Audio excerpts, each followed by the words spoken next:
The sound of my sister-in-law's laughter drifted through the kitchen door, stopping me dead in my tracks. I'd come downstairs to grab my EpiPen from my purse, a habit I'd developed after years of living with a severe nut allergy, when I heard Diane's voice, dripping with malice. "I ground the almonds so fine she'll never notice," she said. "Mix them right into the frosting and the cake batter. One bite, and the princess goes to the hospital." My hand froze on the door handle. Through the crack, I could see Diane talking to her mother, Patricia, while putting the finishing touches on what was supposed to be my 30th birthday cake. Patricia's response made my blood run cold. "Diane, that could kill her."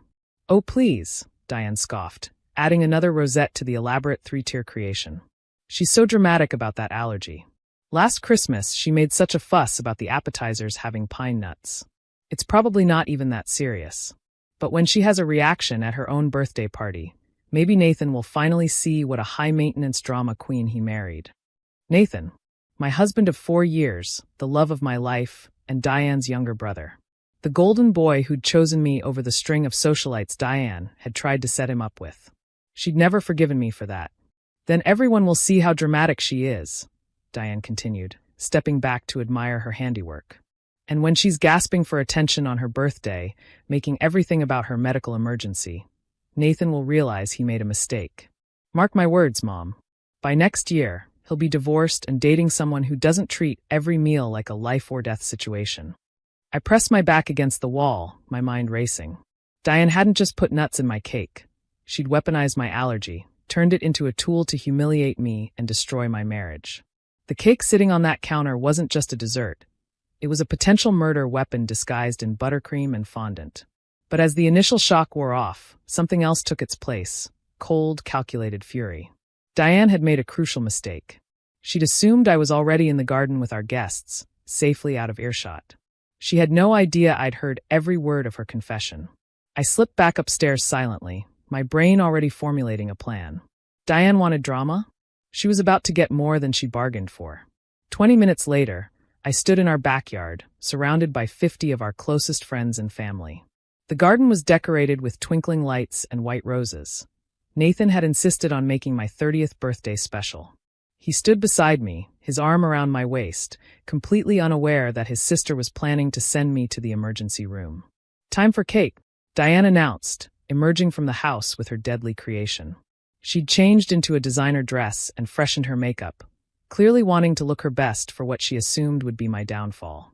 The cake was admittedly beautiful. 3 tiers of perfect white fondant decorated with delicate sugar flowers. No one would guess it was laced with enough ground almonds to trigger anaphylactic shock. "I made it myself," Diane announced proudly, setting it on the table in front of me. "From scratch. Every single ingredient." She emphasized the last words, her eyes meeting mine with a challenge. "How thoughtful," I said sweetly. "You know, Diane, before we cut the cake, I wanted to share something special with everyone." Nathan squeezed my hand, smiling. He thought I was about to thank our guests or make some heartfelt speech. The crowd quieted, gathering closer. "As many of you know," I began, my voice clear and steady, "I've lived with a life-threatening nut allergy my entire life. It's required constant vigilance, careful planning, and the support of people who truly care about my well-being." Diane's smile flickered slightly. This wasn't the reaction she'd expected. "Which is why," I continued, pulling out my phone, "I was so touched when I accidentally overheard Diane in the kitchen earlier, talking about the special ingredient she added to my birthday cake." The color drained from Diane's face. "Mia, I don't know what you think you heard." "Oh, but I recorded it," I said pleasantly, hitting play on my phone. I'd managed to start recording just seconds after hearing her confession, capturing everything. Diane's voice filled the garden. "I ground the almonds so fine she'll never notice. Mix them right into the frosting and the cake batter. One bite, and the princess goes to the hospital. Then everyone will see how dramatic she is." The silence that followed was deafening. 50 people stared at Diane in horror. Nathan's arm had gone rigid around me, his face transforming from confusion to rage. "But here's the interesting part," I continued, my voice still calm. "Diane assumes my allergy isn't serious, that I'm just being dramatic. So I thought we should test that theory." I picked up the cake knife.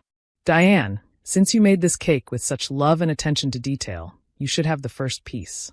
A big one." I'm not hungry," she stammered. "Nonsense. You spent hours on this. Nathan, honey, cut your sister a nice big slice.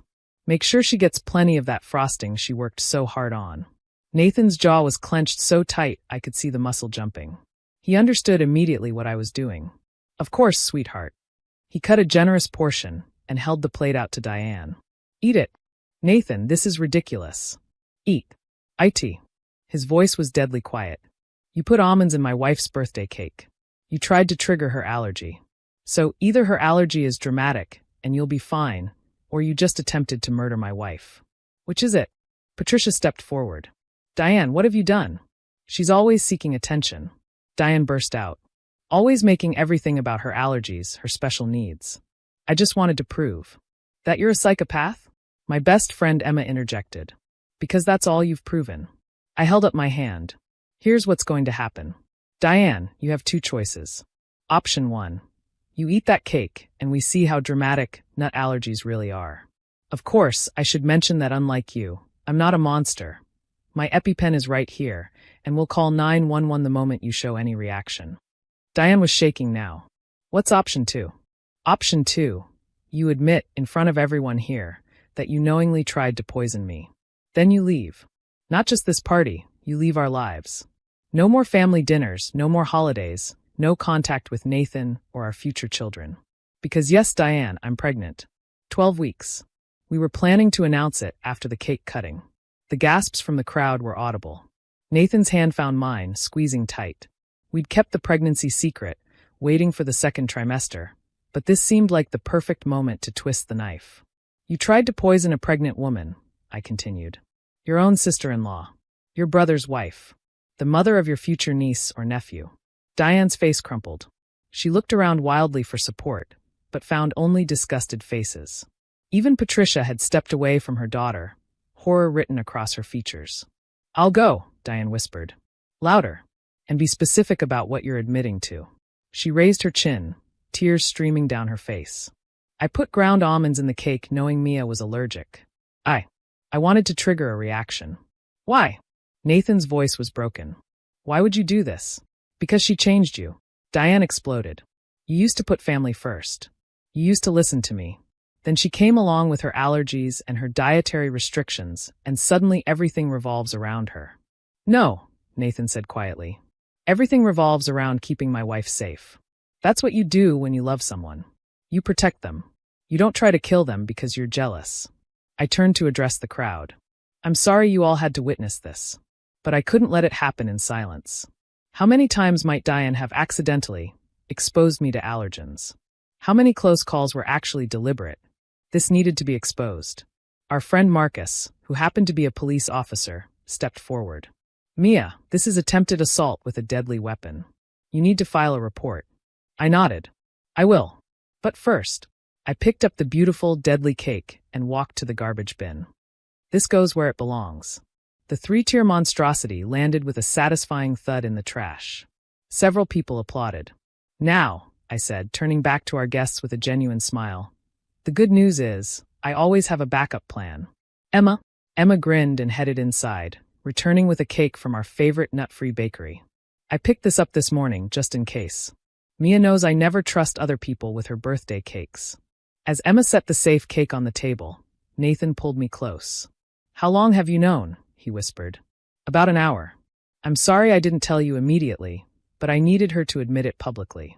No more gaslighting, no more accidents. He pressed his forehead against mine. You're brilliant. And terrifying. And I love you so much. Even though I'm high maintenance about my allergies? I teased weakly. Especially because you're careful about your allergies. It's kept you alive to marry me and have our baby. The rest of the party was subdued, but filled with a strange warmth. Our real friends and family rallied around us, sharing stories about their own experiences with food allergies and the people who didn't take them seriously. Patricia apologized repeatedly, mortified by her daughter's actions. Diane was arrested 2 hours later. Attempted poisoning, assault with a deadly weapon, and reckless endangerment of a pregnant woman. The recording I'd made, combined with 50 witnesses to her confession, made it an open and shut case. The trial was swift. Diane pled guilty to avoid a harsher sentence, receiving 2 years in prison and a permanent restraining order. She lost her job at the pharmaceutical company. Turns out they weren't keen on employing someone who used medical conditions to harm others. But the real justice came in smaller moments. Nathan cut all contact with his sister, choosing our safety over family harmony. Patricia underwent allergy awareness training and became an advocate for food allergy safety. Our friend group grew even tighter, bonded by the shared experience of witnessing how quickly jealousy could turn deadly. 6 months later, I gave birth to our daughter, Lily. The first time Patricia held her granddaughter, she cried. "I promise," she whispered. "I'll keep her safe. Always. From everyone." We named Emma as Lily's godmother, the woman who'd thought to buy a backup cake just in case. Because that's what real family does. They protect each other, prepare for contingencies, and never, ever put each other in danger. Diane sent a letter from prison once, full of self-pity and accusations. I burned it, unread beyond the first line. Some people don't deserve forgiveness. Some actions can't be undone. And some birthday parties, no matter how dramatically they unfold, end up being exactly what you needed. My 30th birthday will be remembered not for the cake I ate, but for the cake I didn't. For the sister-in-law who tried to kill me and the husband who stood by me. For the moment I stopped being polite about my boundaries and started being ruthless about my safety. And every year since, on my birthday, Nathan makes the same toast. To Mia, who turns every attempt to bring her down into an opportunity to rise higher. And who knows that the best revenge isn't served cold, it's thrown in the garbage where it belongs. The cake knife from that day sits in our kitchen drawer. I use it regularly, a daily reminder that the most dangerous people are often the ones who smile while they poison you. But also a reminder that knowledge, preparation, and the courage to speak truth can turn any weapon against its wielder. Diane thought she was baking my downfall. Instead, she baked her own. And unlike her cake, that's a recipe I'm happy to share with anyone who needs it. 1 part vigilance, 2 parts courage, and a generous helping of refusing to be anyone's victim. Bon appetit! Thanks for watching. See you again in the next video. Stay stunned.